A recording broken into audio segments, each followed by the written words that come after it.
We are back with another episode. This time, season 2, episode 1, or chapter 9 of The Mandalorian, called The Marshal. Now, this is going to be a spoiler review, so if you haven't seen the episode so far, go watch the episode, then come back here, because we are going to talk all things spoilers about the show. So basically, what happens is Mando is trying to search for other Mandalorians, and he goes in on this. I love this little sequence, this like 8-minute sequence that he has on. I don't think they say the name of the planet, but he basically goes into this Fight Club. fight club, yeah, and sees these two Gamorreans fighting each other while he's talking to some sort of gangster guy. And I love how the sequence played out and as a start of a new season. But Nick, what were your thoughts on that opening sequence?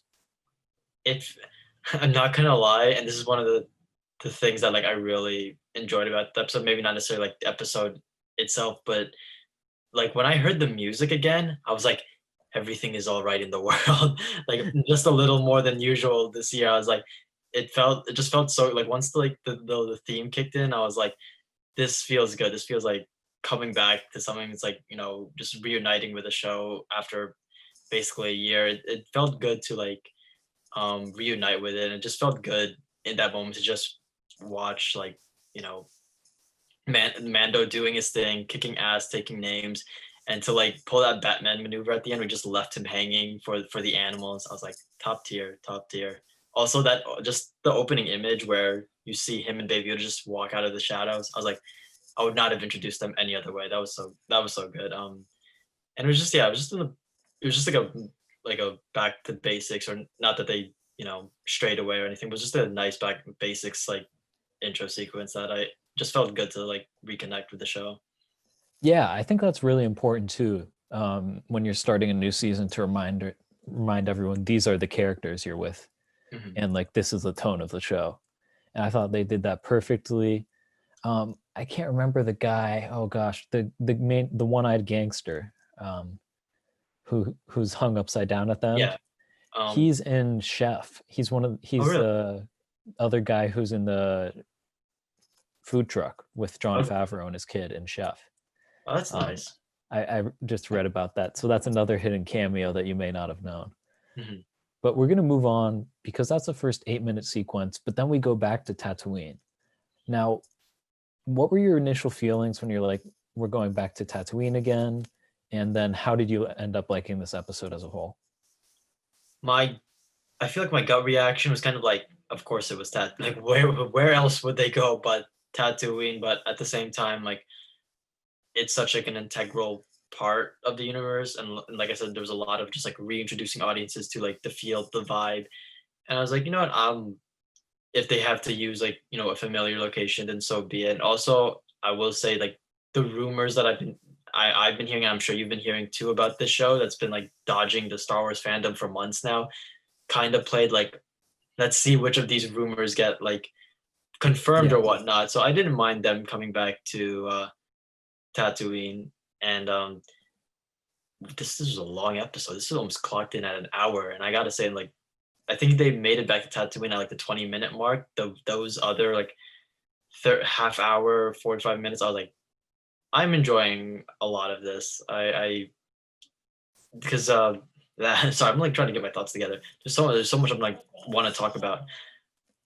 I This episode, for better or for worse, was a standard Mandalorian episode for me, which felt a bit strange just because on one hand, I kind of like just the vibe of a Mandalorian episode. It's just him like Baby Yoda doing their thing, traveling to new areas and encountering new issues. But at the same time, for a show that already has a season under its belt and already set up so many plot threads with like Giancarlo Esposito and finding Baby Yoda's origins, I kind of wish they just hinted at a little more what the season's gonna be. It just kind of felt like a business as usual when I'm like, Giancarlo Esposito is alive. I was actually, despite how crazy the cameo was at the end from oh yeah, we are doing spoilers. Yeah, So spoilers. Go for Tamora everything. Morrison, I was kind of like, I wish Giancarlo Esposito showed up just for something, just because like I know like when I watch Arrow, for instance, their season premieres always end with at least some sort of like stinger at the end that say like this is who the big villain is. This is like some of the stories we'll be tackling to kind of to get like anticipation and hype up. And not to lie, not that Tamora Morrison didn't do that, but I was just like, I want Giancarlo Esposito to make an appearance. But yeah, but on the other hand, though, it's just really good to kind of like just again reconnect with the show, and I think that's partially why the episode was the way it was. It was just a classic way to just let everyone back into this side of the universe. And I mean, the conflict of like killing the monster wasn't new. In fact, it kind of brought back memories of when he was fighting that like rhino thing in like the second episode, and even in the when they were fighting the giant walker in like I think it was episode Yeah. 4. It kind of brought back like vibes of that, and it's kind of like okay, so they're fighting another giant CGI creature. But I mean, it like having like the sand people and the people work together. I was like, okay, at least they're trying to spice it up a little. And then I think I enjoyed Timothy Oliphant as a Cobb Vanth. That's his name, right? Yeah, Cobb that's correct. Vanth. I really loved him as Cobb Vanth. I thought he Yeah. was excellent in this episode. First off, that introduction when he showed up in Boba's armor, I was like, oh shit! There, I guess some of those rumors are true because it was just surreal to see him in like Boba's armor, and then just have Timothy Oliphant still like craft his own character. I was like, that's pretty cool. I hope you come around in the same way that Cara Dune and Grief Karga did. And then um I don't know, 55 minutes, maybe things could have been trimmed a little. Like the Timothy Oliphant like flashback sequence, I wasn't totally against because I enjoyed the character, but at the same time, like Mandalorian's never really engaged with like dealing with Flash. Has always been a very just straightforward story. Right. So I felt that kind of like dragged a bit, especially since it didn't really like it didn't. It's not like he awakened the creature by chance or whatever. Like he already explained that he bought the suit from the Jawas. Like that would have been fine right there, just to say like, you know, like I got this from those guys. Um, and at the same time, also like does the plot really didn't progress in any meaningful way because like he went looking for a Mandalorian and he didn't find a Mandalorian, and he's just like back on his journey. Who knows? I don't even know if he had like he has like his next step on his list if he knows where he's going. So I would say like as a premiere, it felt a bit underwhelming. There's some things I wish they would have explained or like teased just to like show us where the season was going. But at the same time, I still enjoyed it. Timothy Oliphant was great. Seeing Tamora Morrison was great. I think if he's confirmed, I'm gonna just then assume that the Rosario Dawson Ahsoka thing is true as well. And if so, I'm very excited. Excuse me for that. But I mean, I don't know. It was a good episode. It was good to be back. Nothing spectacular, and in at least what I expected of of a premiere episode. But otherwise, it was still like a really great, enjoyable episode. A lot of like funny moments, a lot of like just character moments too that I enjoyed. Yeah, I'm gonna start with Cobb Vanth because Cobb Vanth was a really interesting character for me, and I think what painted the picture and maybe is lends more to the next episode is I'm assuming Tamora Morrison is Boba Fett. You know, he's a clone, so he could be Captain Rex, who's still alive, or another clone. But it only makes sense to me that it's Boba Fett. Mhm. And with the music they played, I mean, it has to be. So I have a question, which is in episode 4 or 5, I can't remember which one it is off the top of my head, where they Is that go to about Tatooine. oh yeah, no, yeah, we're thinking you're on the right path. You're talking about the Yeah, right yeah. Yeah, they go to Tatooine the first time, and the last image is someone walking up to that bounty hunter with the like classic Boba Fett, the like sound effect for his boots from the Yeah. original trilogy, and Mhm. you're like, oh, is that Boba? So I've been excited for it. They've kind of hinted at it since season 1. I want to see a Mandalorian showdown in some way. Just he's not a good person. Let's just be real. Yeah. He's a bad guy through and through. And I bet you he's been on a quest to get his armor back. And since Mando has armor, he probably views Mando as the guy in his way. And I thought it was interesting with Cobb Vanth because it showed something about Boba Fett. When Cobb Vanth didn't have the armor, he was a no one. He wasn't scary, he was running away. But with Boba Fett's armor, you saw when he went back in that second flashback scene into the bar and he's wearing the armor, everyone in there and all of the smugglers are panicked. They're like, oh my God. You could feel like Vance's like just confidence level too, like just like like it's like it's a powerful suit. It's a Mandalorian suit. Right. And I think it's the fear of Boba Fett that runs through smugglers and everyone who, Jabba the Hutt was like the biggest smuggler in the galaxy and Boba Fett was his enforcer.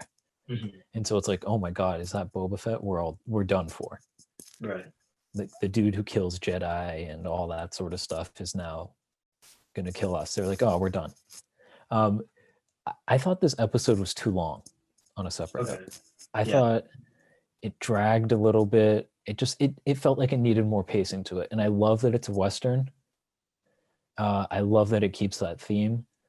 But the episode of the week, I feel like season 2 kind of started to push that. All right, we've gone this episode of the week, so we kind of know the Mandalorian, and now we're making progress with the storyline. And while it feels like we're making slight progress, it feels like we're also like in a video game on a side quest. Yeah, that's fair. But I hope episode 2 we get to see Boba Fett and Mando in some sort of way. I'm excited for that, how that will happen. There's just a lot to think about. I'm happy that Jon Favreau directed this. I thought it was very well directed. Let's talk about the oh gosh, what's the name of the dragon? The Crate Dragon? Crate Dragon, yeah. Yeah. And I actually thought that was really interesting. In A New Hope, don't we see a big skeleton? Yeah. I'd be curious if that was a call. I'm pretty sure that would be a thing that Dave Filoni and Favreau would do. I think from what I've read, that was supposed to be like of the same species. So like even now, they're still pulling from George Lucas's original materials. Right, and those are just like great callbacks that are little callbacks that you feel like, oh, that's an awesome thing that they've put in there. My favorite was just, oh, sorry, my bad. So to me, it's really interesting how the dragon is like the worm in Doom. Yeah. And it's like this big monster. And I love how they use that in the season and how it, it's always driving the story forward the whole episode.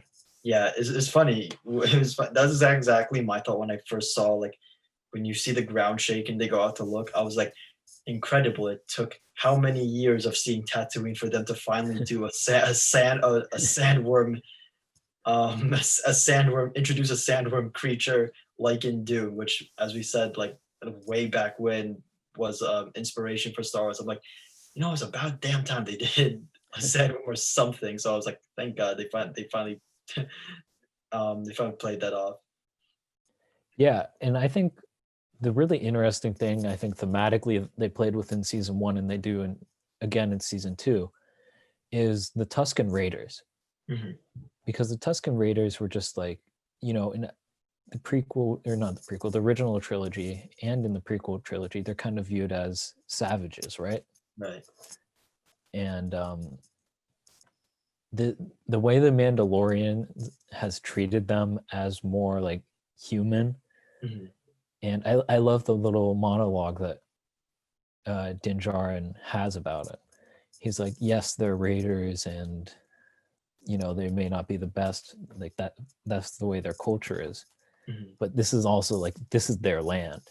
Right. And it brought up like big themes about Native Americans. Because Star Wars is also based in history, whether it's the Vietnam War or the Nazis. That's exactly what I was thinking of too. Like when I saw them like they're working together, I was like, this is a Cowboys Native American thing, especially given the whole Western vibe. I was like, that's another thing that helped spice this conflict up in comparison to the 2 episodes I mentioned. Just like, like not only are we going for like a cowboy Native American thing, but we're also bringing together like one of the most notorious groups in Star Wars franchise, the Tusken Raiders. And I thought that was like just pretty cool just to see them like, you see them as like not just like screaming savages, you see them like kind of like strategizing, you see them like getting excited. They like when they find the pearl at the end and like they're like cheering. It's like there are people too under those masks, or something there underneath those Right. masks. There's still people, still living.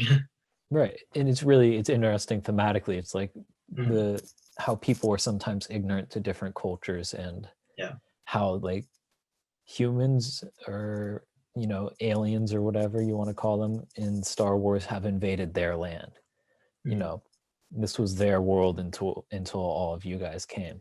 Right. So I thought that was really interesting.